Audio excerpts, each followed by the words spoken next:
Everyone would stand for the Pledge of Allegiance. Pledge allegiance to the flag of the United States, to the republic for which stands one nation under God, indivisible, with liberty and justice for all.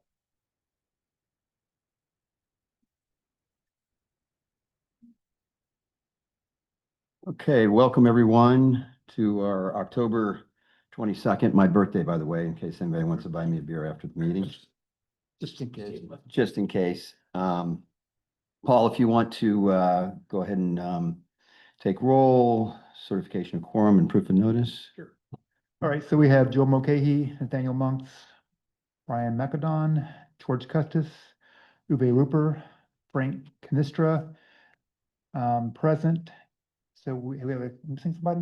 Oh, and George. Yeah, I got my hand. Yep. Good. So we have 6 out of the 7 who have a quorum, and notice was posted in accordance with the Florida statute.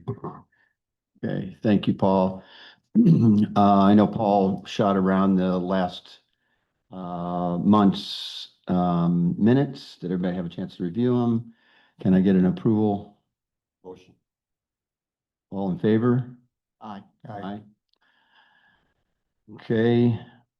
I'm just going to jump right into the president's report. We've got a lot of things to cover today in our board meeting. Hopefully you've all had an opportunity to review the Pelican Marsh brief. As there was a lot outlined in there, all the work that we've done and accomplishments that we've made over the summer.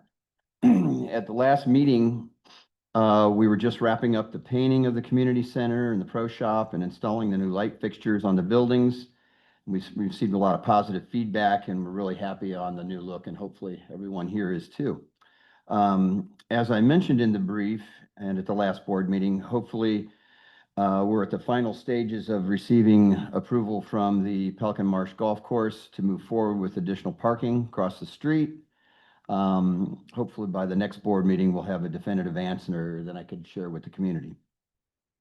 Also at the last board meeting, the long-term planning committee chairperson, Peter Olin, who's here today, went through an extensive update on the top long-range planning projects and presented multiple recommendations. The top recommendations included a community center expansion, landscaping upgrades around the community, enhanced beach access partnership with Tarpon Cove, and if Peter can, he'll step up to the mic and give us a quick update on that.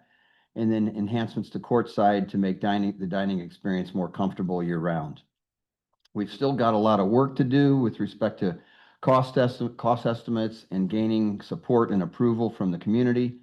But I just want to thank again the Long Range Planning Committee for all the hard work over the summer, and hope to have more details as we move forward at the next board meeting and as we start getting more and more information and plans and details around these projects. The Court Sports Committee, led by Chris Diorio, has worked with Johan and the committee members to come up with an entire season of events. And we've had 2 successful events at Courtside already. The first was a happy hour for all court sports, and the second was an Oktoberfest. Both events were attended, and residents really had a great time. As I mentioned in the Pelican Marsh brief newsletter, over the summer we kicked off a new monthly bingo night. This event has been sold out since the very first one, and the winners have taken home over $1,000 in some cases. I just want to thank again Lynn for coordinating these events, and also a huge thanks to Tina and Ashley Mentel for running these bingo nights. They've been a lot of fun. Finally, I want to mention a couple of upcoming events that you might want to take note of. We have our annual Welcome Back Party this Friday, October 30th. There will be live music, and this event is filling up fast. Another important reminder is that we no longer will have bring your own drinks. We have a portable bar that will help facilitate ordering the drinks, and you can buy drink tickets up front to make sure the process runs smoothly. And I just had a beer before this meeting. I know Susan's very excited about the new bar. She ran and showed it to me. And we also have a new POS system in the bar. So a lot of improvements going on with respect to courtside. This entire month has been pink out. in support of American Cancer Society, the breast cancer awareness. Reason why I'm wearing my pink shirt. You've probably seen many of them around on the tennis courts and pickleball courts. Friday, there's going to be our second annual walk run, followed by a continental breakfast in Suite C. We have almost reached our goal of 100 participants and a $10,000 raise. I just talked to Johan, and we still have, I think we're looking for 15 more participants. So there's still room and more T-shirts to go around. So there's still time to sign up if you're interested, and we certainly will accept additional donations. Thank you all for your generosity and participation in this event and the entire month supporting this this process. There is so much activity going on in the community, from bocce ball, tennis, pickleball, cards, games, many classes and functions, and I couldn't be happier to see everyone coming back into town and jumping into all these events and activities that make Pelican Marsh a wonderful place to live. And if you're new to the community, you'll find that there's something for everyone and many ways to make new friends in the community. That's it for my president's report, and I'll turn it over to Paul to provide the manager's report. Thanks, Joe. Well, you could tell season's just about here with all the activities starting to pick up around the community center. As Joe mentioned about the projects we've done over the summer, there is one project that's still in process from last summer. That is the installation of a patio with shade cells for seating along the west side of Court 7.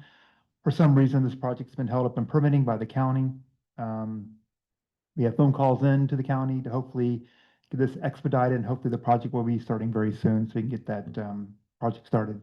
The company has all the materials in place, ready to go. Once we get the permitting in place, we can start ASAP. So we'll get that running. For those who are not aware, there's a company called Lumens, formerly known as CenturyLink, who has come into Pelican Marsh to upgrade all of their current infrastructure, which is obsolete copper wire in the ground. They want to upgrade it to fiber optics so they can compete for future business. Now, we told Lumens that Pelican Marsh is already in a long-term contract with Comcast, and that any future business for them would be, a long way down the road. And so maybe their investment is not going to be so good to make all this, upgrades now. However, they still want to move forward with installing this infrastructure. And we've checked with our legal counsel, and because the infrastructure lies within a public utility easement, they have the right to come in and upgrade their infrastructure. So they're here. Their initial plan is to start with 6 of the communities in Pelican Marsh to upgrade. That is Troon Lakes, Terabella, Augusta, Watercrest, Muirfield, and Ventura. Those communities have been provided with a projected schedule of when Lumens will be in their community to start the upgrade. As soon as I get updates from Lumens on additional communities they want to add to the schedule, I'll get those out ASAP to the membership so they know when they'll be coming to their neighborhoods. I know there's a concern by everyone, including myself, that other utilities and landscaping is going to be disturbed during this upgrade, as it happened with Comcast years ago. Lumens has provided us with their cell phone numbers of the foremen who will be on site. So if anything were to happen, cut line or damage to landscaping, we had their numbers to call directly. And we'll keep on them to make sure that everything is restored back to its original condition once they're completed in the communities. Any questions on this information? What's going on? Do you want to step up to the? Mm-hmm. Didn't Comcast already update the to fiber optics? They did, but CenturyLink is a separate company not affiliated with Comcast. They're their own company. They've been here for years, and in fact, I think there's probably a few homeowners who still may have a phone connection with CenturyLink using the copper line. They just, again, they want to upgrade to be able to compete for business in the future. Or, as we've also heard, that Lumens is looking possibly to sell to AT&T down the road. And the more fiber optics they have in the ground, the better their attractiveness to AT&T to sell. So that's probably another reason why they're doing this now. But they're not affiliated at all with Comcast. Yeah. we were thinking that we told them, hey, Comcast is already here and we have 100% of their business for at least, 8+ years. Why make the investment? But they still want to, so. Paul, have we provided to the management companies and the HOAs of those communities that are being affected immediately the same numbers and contacts that I you did. indicated you have? Yeah, so I have sent to the 6 communities that they're going to do now the scheduling, the time frame, approximately when they'll be there, and the number to call. And as I get more information, we'll pass it along, definitely. Remember, again, as season's coming up, the best way to keep informed about all the Pelican Marsh activities and events is to make sure you're registered on the Pelican Marsh website, and also make sure the Pelican Marsh app is downloaded on your phone.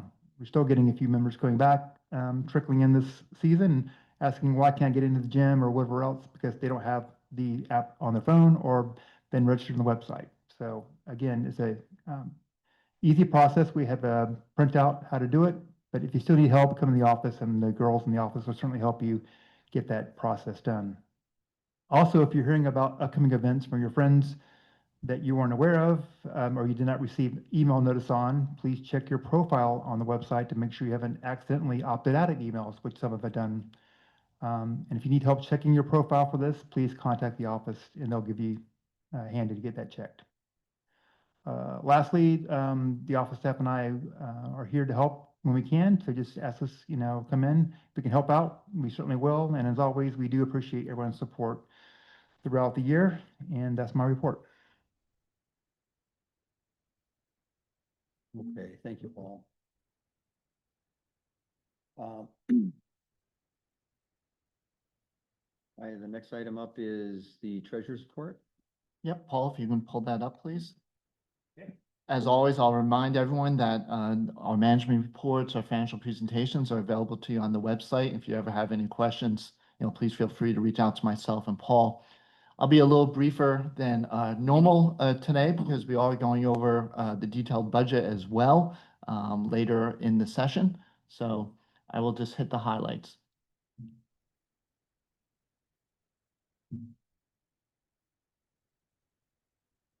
So looking at year-to-date September numbers, our operating surplus, and a little typo though, that should be through September.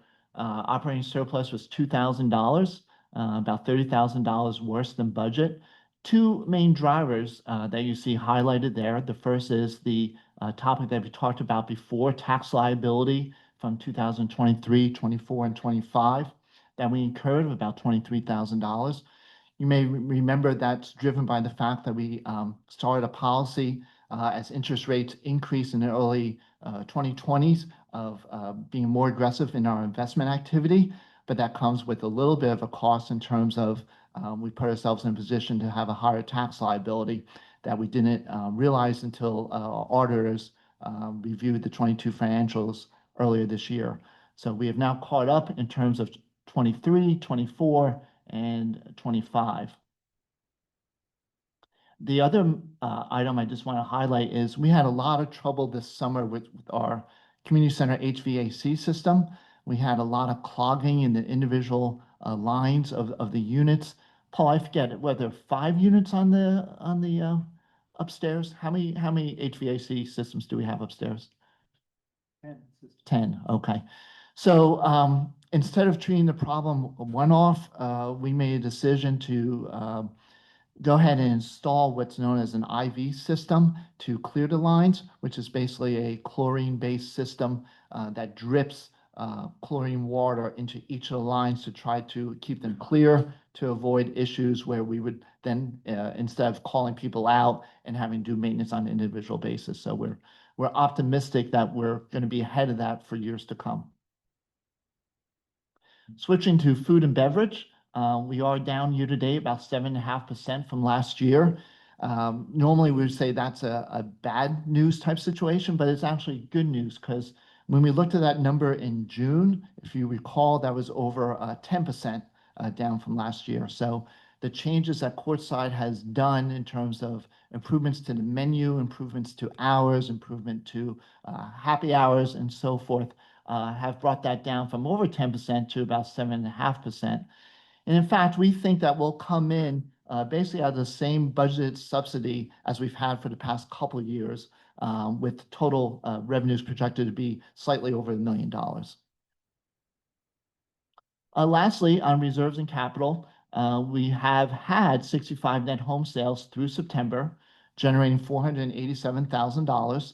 You may recall that that goes to funding our replacement reserve. And then once we have fully funded our replacement reserve, we then fund our capital reserve. So we've exceeded budget already by 13 homes.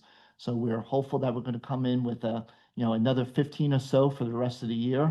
I will highlight to be conservative and consistent with past practices. We continue, as you'll see in the budget, to recommend budgeting for 65 transactions for next year as well. So as I mentioned, went through that fairly quickly. Financial reports are all available on the website, and please don't hesitate to reach out. Any questions? Nice job.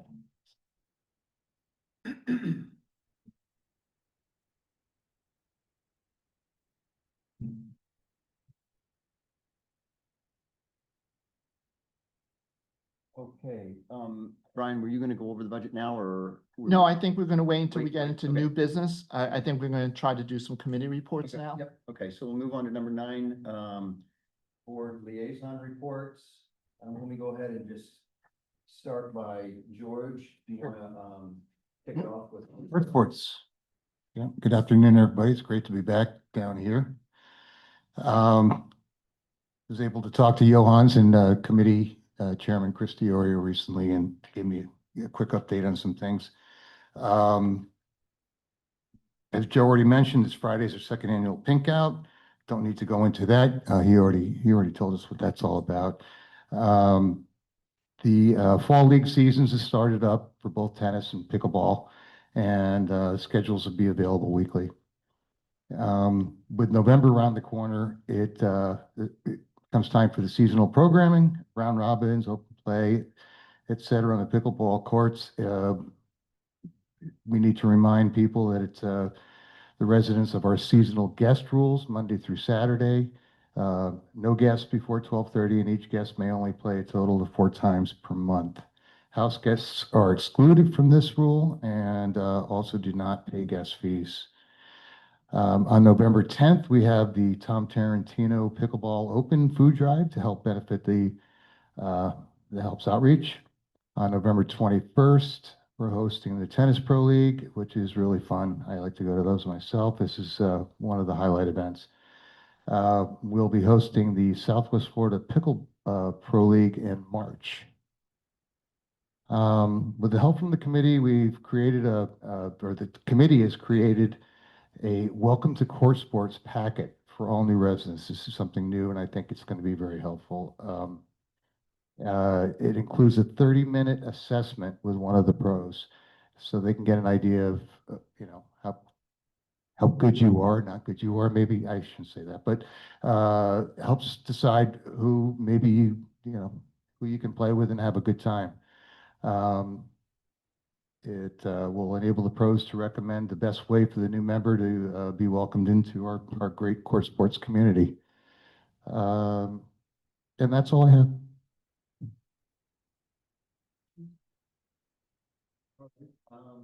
Frank, I'll go ahead and kick it over to you. Any updates on bocce? Hi, my name is Frank Canistra. I am the liaison for the bocce ball. Welcome back, everyone. I still go back and forth myself to Chicagoland, and I was supposed to leave on Monday, but I decided to stay a couple extra days because the weather in Chicago is 56 today is the high. So I would, 30 degrees difference. So anyway, welcome back. As I always say, per usual, the bocce ball is just really special. I've been here a long time, bought my first place in 2000, second place 2007. Point is I didn't get back there nearly enough. And now that I am aware and talking to Dino and Tina and Denise, it's just so nice back there. The season started last Monday. We have 32 teams in the fall, which is unbelievable, considering not even, we don't even have everybody here yet, obviously. So season's off and running, doing great. I want to thank Paul the gutter is still, coming, and there are bikes that were moved around and now they're kind of back away again, which is nice. We have some tables that need to be come out because some people are still pulling chairs themselves, but the space there is great. The new court, sports, company is there. They are making, the bocce lanes, great again. We had a little issue earlier in the season. But I just welcome everybody. If you haven't gone back there, please do sign up. As the line is, I'm a member, Hair Club member. I'm a member now of the bocce, and I've also signed up. I've never played. I played a little bit. But I am going to be, once I come down here for an extended period, I have signed up, for the Winter League, and, I'm looking forward to it. So thanks. Please come back there and, we'll show you around. Thank you. Thanks, Frank.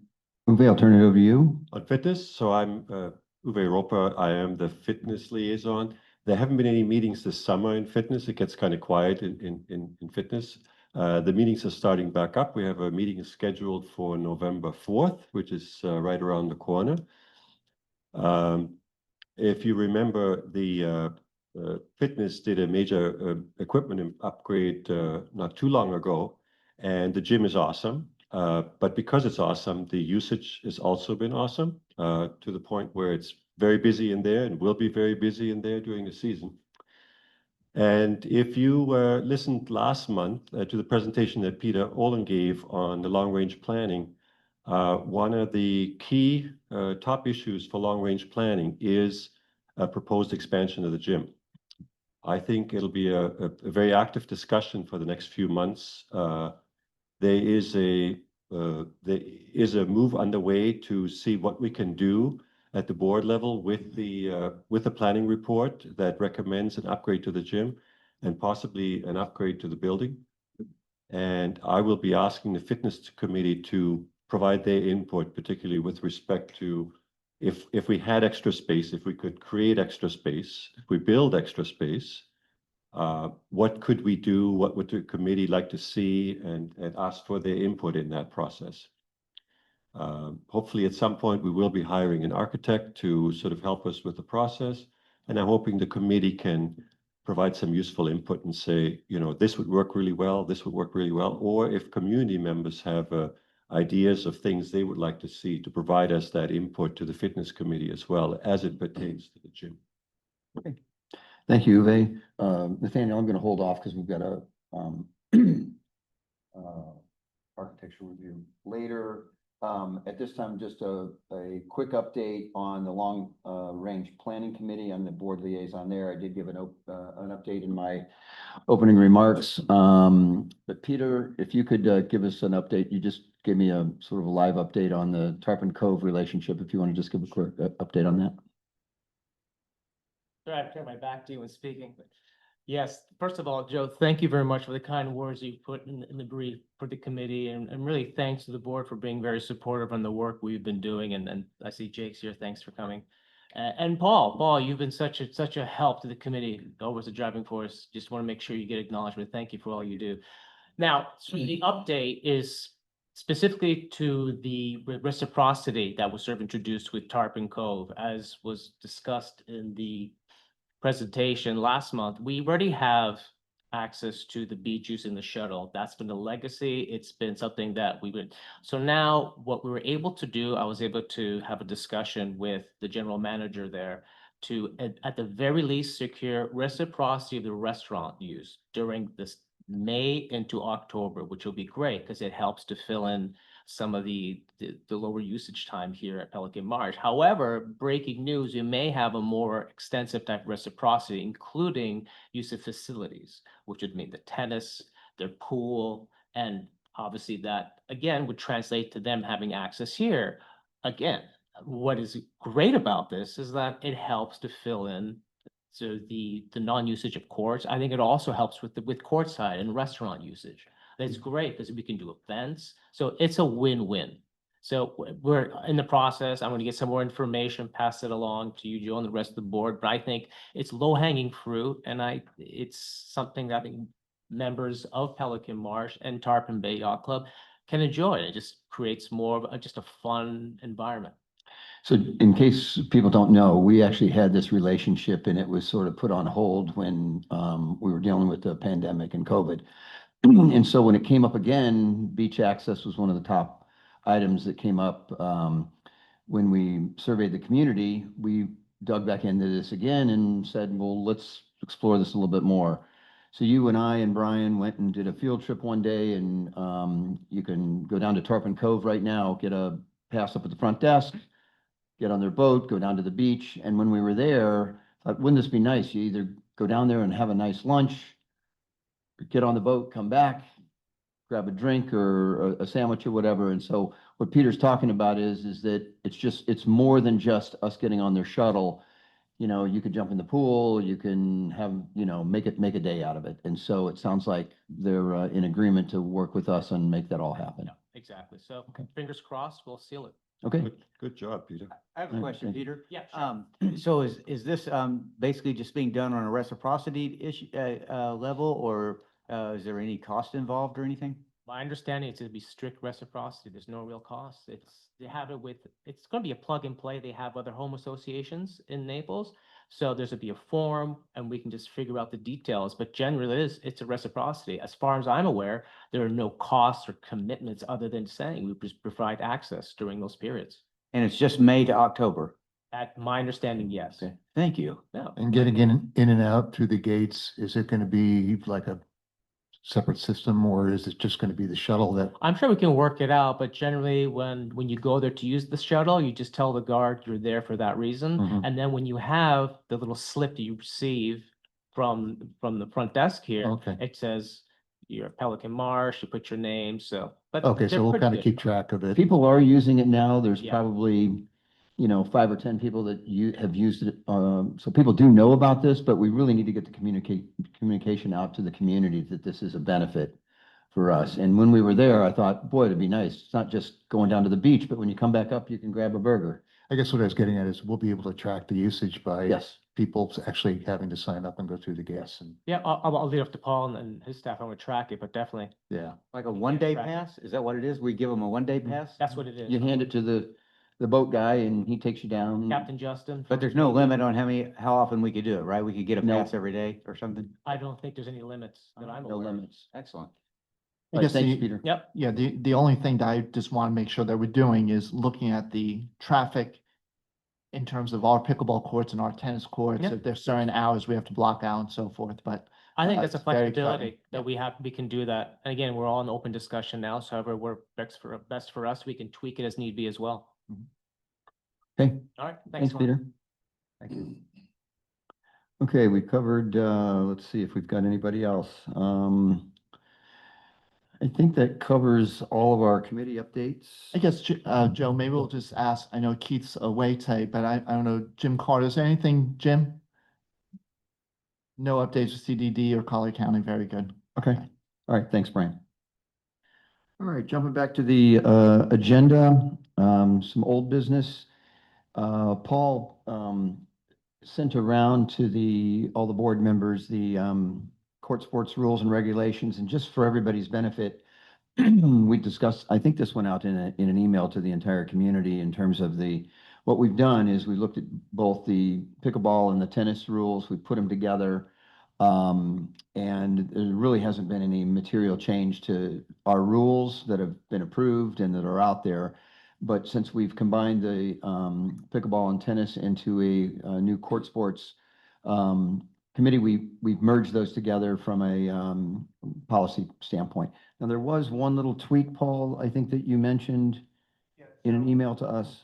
Yeah, I'll send out to the residents, but we tweaked it today. I think Uwe brought this point up. So if you look at rule number 6 on the court sports rules and regulations, we added some words to clarify the number of courts that are restricted for lessons, meaning that only one court on tennis and one court in pickleball can be used during that time frame for lessons. So unless, Yeah, I want to mention, I've been asked by a couple of people in the tennis, on the tennis side, are these rules the same as the previous rules? Because they've been amalgamated with the pickleball rules, and I've said to them, and I want to say it out loud, I looked at these rules myself, and they are consistent with what we had before. It's not really a rule change. It's rewriting them to fit both the sports courts. So I just want to say, I looked at them, and to me, they look the same as they did before. Again, I don't think we've really had any issues or complaints or anything like that. So with that being said, can I get a motion to approve? Motion. Can I get a second? Second. All in favor? Aye. Aye, okay. All right, new business. Okay, Brian, we'll go ahead and turn it over to you. And I think there was one other item in terms of. I think the design review committee may be in the order of the, Yeah, change it, it's basically like for last. What's that? yeah. So design review, I think discussion of the Oh, yeah. monument at Savannah. Do you want, yeah, why don't you go? So, we didn't have any, applications up to this point until today, but, there's been a lingering issue. Savannah, painted their monument entry sign, that weren't approved colors. And, it's been going on a while, but their committee was been away for the summer. They finally got back. I met with them, talked about what possibilities it would have to change. We reviewed other signs in the community to what they could match to. And they came up with a color change that would be what's used on the Ivy Point sign. And so actually, I can share this. I can show you what it looks like. Let's see here.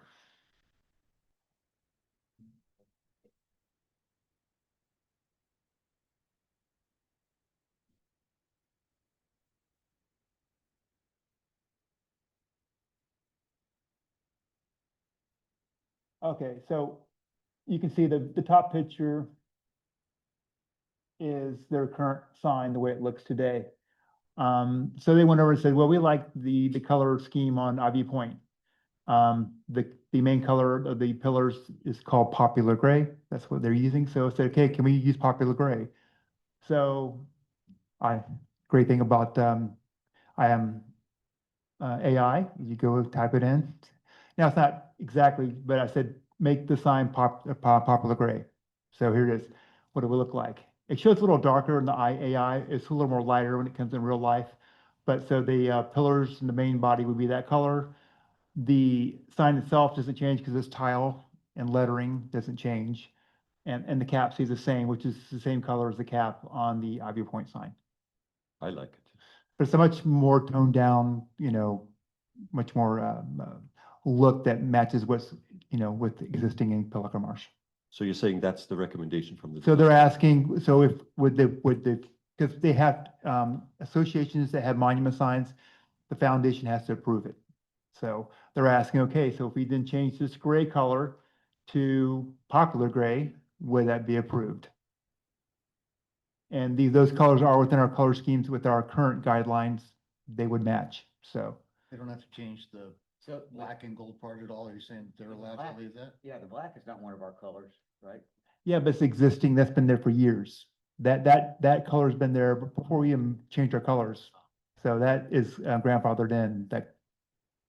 Thought they just did. So. But when they painted their sign about last year, they decided, and they painted the body, the pillars, this new gray, and so, which was, we didn't like, so. So design review has made a request and we're asked to approve the request. Is that? So this came in today, so I said, I've given it to the design review committee to come in and sign off on. They really can't disapprove it because the colors they're asking to do already exist in the community today and they're within our color schemes.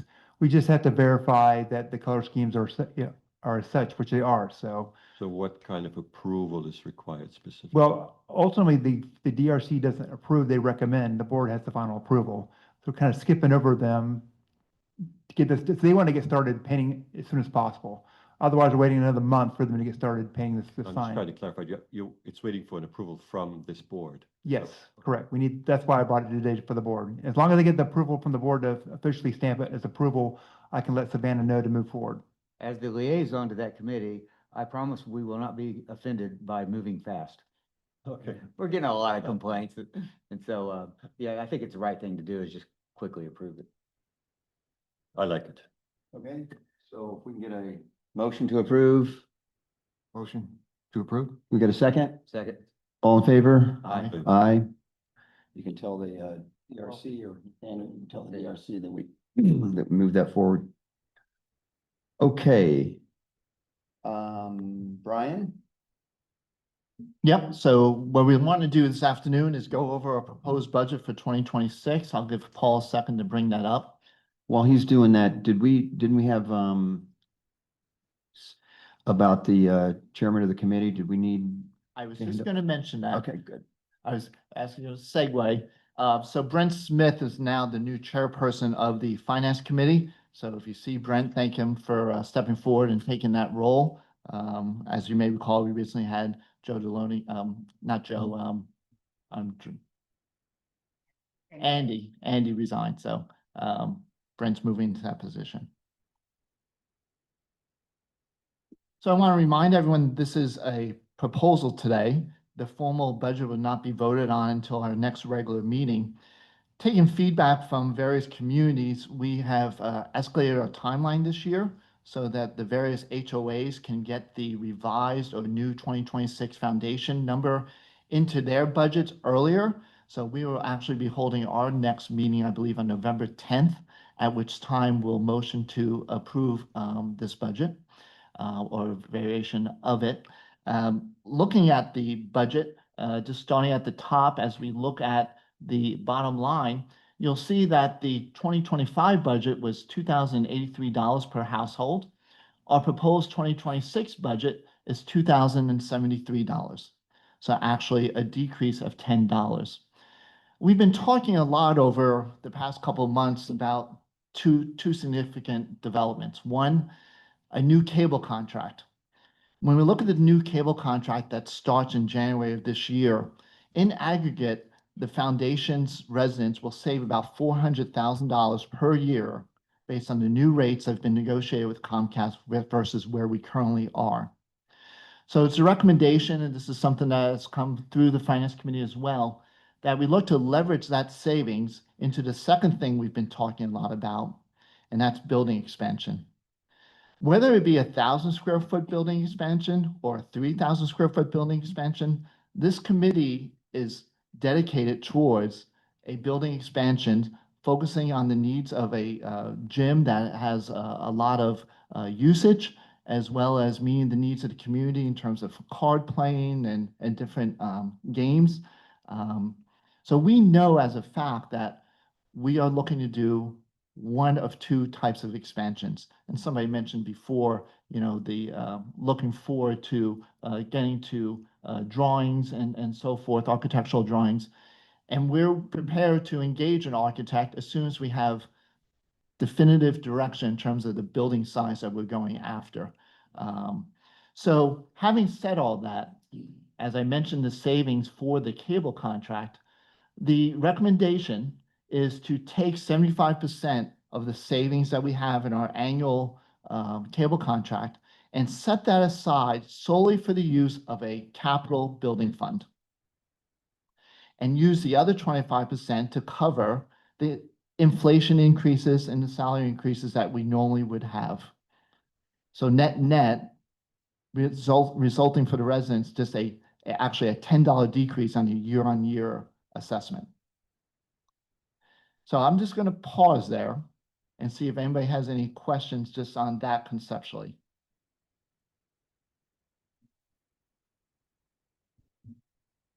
I'm not sure that I understand everything you said, but we'll give it a shot. Steve Barbario, Les Chateaux.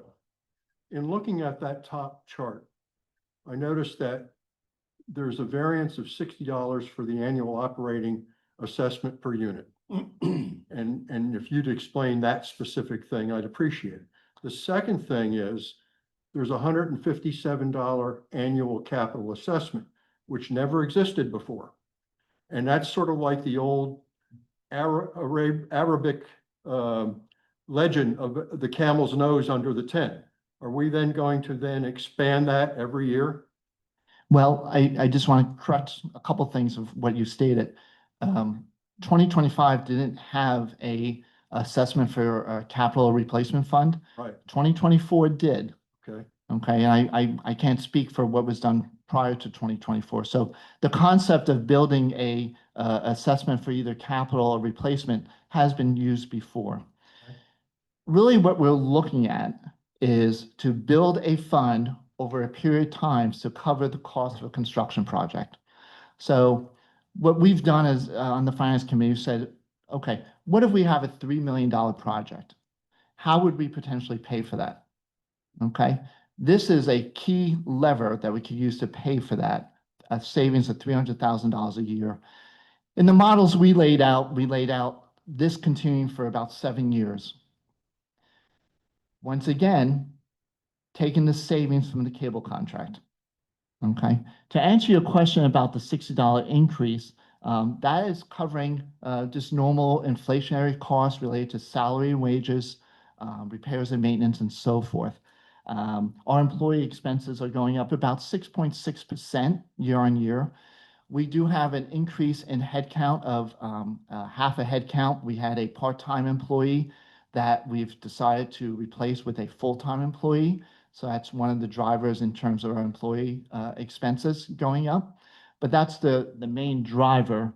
And as we go into details on the next page, you'll see that employee costs, as well as now budgeting for the taxes I talked about before on our interest income, are two of the main drivers related to that $60 increase. Are you saying the $157 assessment this year or this coming year will continue every year for the next 7 years? Depending on the size of our building project. If we only do 1,000 square feet, we'll determine how much of a funding through this mechanism we need. We have other levers that we could also use in terms of funding. We could do a assessment of the community. We can look at the resale of the building, of the individual units to fund some of it. There's about 6 or 7 different levers that we looked at that we could use. We currently have an operating surplus that's been carried on year after year after year of about $250,000. So there's a number of different things that we could look to use. But conceptually, setting this money aside now, we know we're going to want to use it in a couple of years. Conceptually, I'm not worried about $157. That's a chump change. I'm just worried that next year it's $1,157. And the year after that, it's $3,157. That's the camel's nose under the tent. Well, I just want to remind everyone of a couple of things. If we go forward with a building expansion, and let's say it's, $2 million, $3 million, that requires a community vote. As part of those materials, I'll have to tell you how we're going to pay for it. Okay. Right? So if we set this money aside now, and we don't go forward with the building expansion for whatever reason, my proposal would be that we return this to the community, right? This isn't a slush fund or anything like that. This is going to be specific for building expansion. Perfect, thank you. Okay. Yeah, and I just want to kind of go back a year because we had a discussion a year ago. The Finance Committee last year was proposing that we actually put an annual capital assessment in place. There was some discussion about it. We had feedback from the community at that time that said, come up with a project first and then come to the community for a funding plan. In response to that, the board did the survey for the community. The community survey identified a list of, 11 items? Near the top of that list was the expansion of the building into gym. That then led to the formation of the planning committee to see how we proceed on that survey from the community. So this was something the community wants to see. So as far as the board can tell, the community would like to see a building expansion. Now, to be fair, neither the board nor the community has seen what will it cost, what will it look like. So there's a lot to be worked out. But the survey showed that the community wants an expansion of the building, expansion of the gym. So basically, the board has now the information that says, we do have a project. The project is that building expansion. We now need to focus on how do we put that project together? And that has a few pieces. One piece would be to hire an architect to get us both some concepts that the community can look at, a design basically. The second aspect would be thinking about which the committee, the finance committee is doing, looking at how we're going to pay for this. And I think the finance committee is doing exactly that at the moment. They're trying to put the foundation in place for looking at how we're going to pay for it. And then we're going to have to look at consulting with the community as to exactly what it is we want to build, how do we want to build it. So to me, this is a natural progression of where we were a year ago when we had this very same discussion. Can I weigh in also?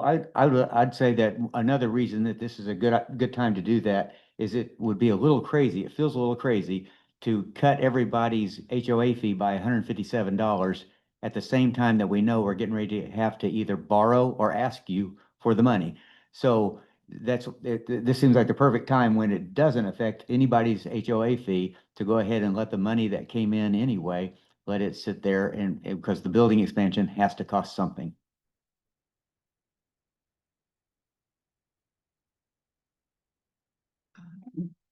Hey, Chuck Sullivan, Ventura. I just want to thank you for planning this out so carefully.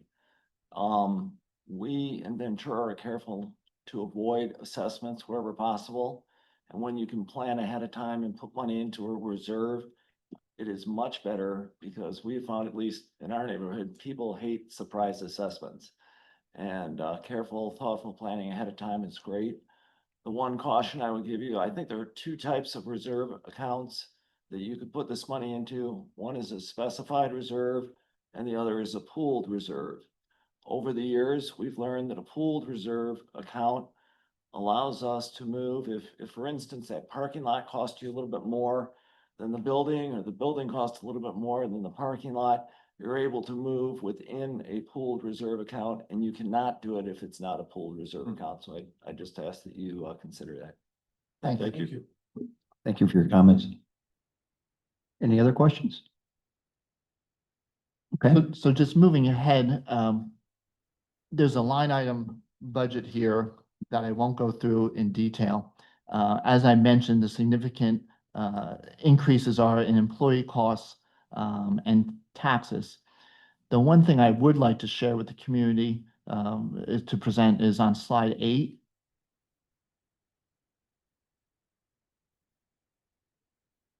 So slide 8 talks about our resale fee allocation, but more importantly, it talks about our replacement fund schedule and our capital fund schedule.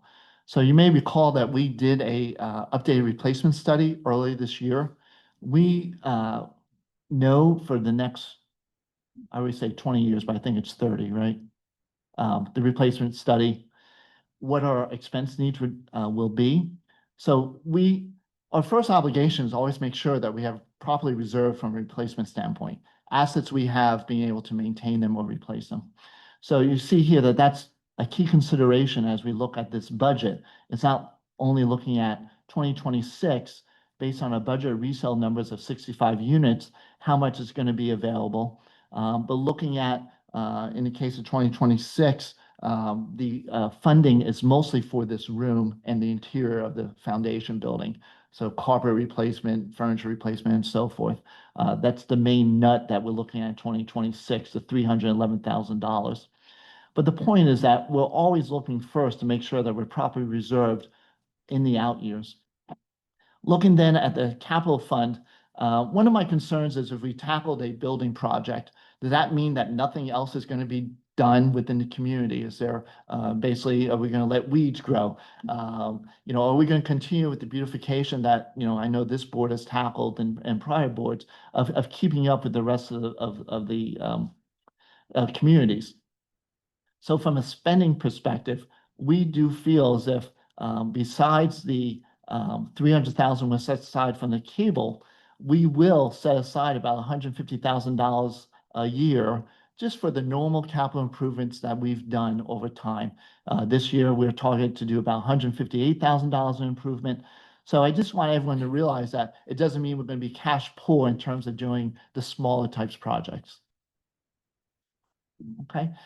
And once again, if we do this right, this one lever can, over a 6-7 year period, accumulate about $2 million for us. Okay, so the budget is available to the community. We're going to vote on it November 10th. If you have any questions between now and November 10th, send myself an email, send Paul an email, and we'll try to answer those the best we can. Any other comments or questions? No? Any- From the community? Any other comments or questions? All right. Okay, Brian? Is that it? Maybe just one comment on that, and one is, the reason we're able to do this financial planning that you're doing now is because of the renegotiation of the Comcast contract. So accolades to Paul for leading the renegotiation on that Comcast, because that is going to be now the key element of us being able to afford to do future capital projects. One thing on the new Comcast contract, in the near future, we sent out an email. We're having Comcast is coming in December to do a workshop. They got a new program in place that, if you have an issue with service and you have to put a call in, if you call from a number that's registered with them, you'll get a live agent. You won't have to go to this automated system, which is a pain in the butt to go through. So they're rolling that out. And so in December, they're going to show you how to find out what number you have registered with them. If you want to change it, here's how to change it, and then use that number moving forward. Much faster service, getting it done. Well, I've already had Comcast came in, I think, in May to switch up my equipment. Is much of the community already switched over to new equipment? Or? No, well, a fair amount have done that, but still many more have to be upgraded to the new modem router. So they're also going to be talking about that process, how to find out which modem you have currently, and if you need to upgrade and how to do so. And additionally, there is a Comcast app that you can download on your phone, and you can easily, with that app, access your account and do a lot of things that way too. And they'll have some members here to show you how to do that also. So anyway, So that equipment upgrade's ongoing, sort of. correct. It's going to probably go for another maybe year plus, but more information at that workshop in December. We'll announce it pretty soon. Thanks. Okay, I think with that, any other board member comments? Any other resident comments? Okay, can we get a motion to adjourn? Second. All in favor? Aye. Aye. All right, thank you all very much. Paul, is that number to call Comcast, is that the same number that everybody else sees?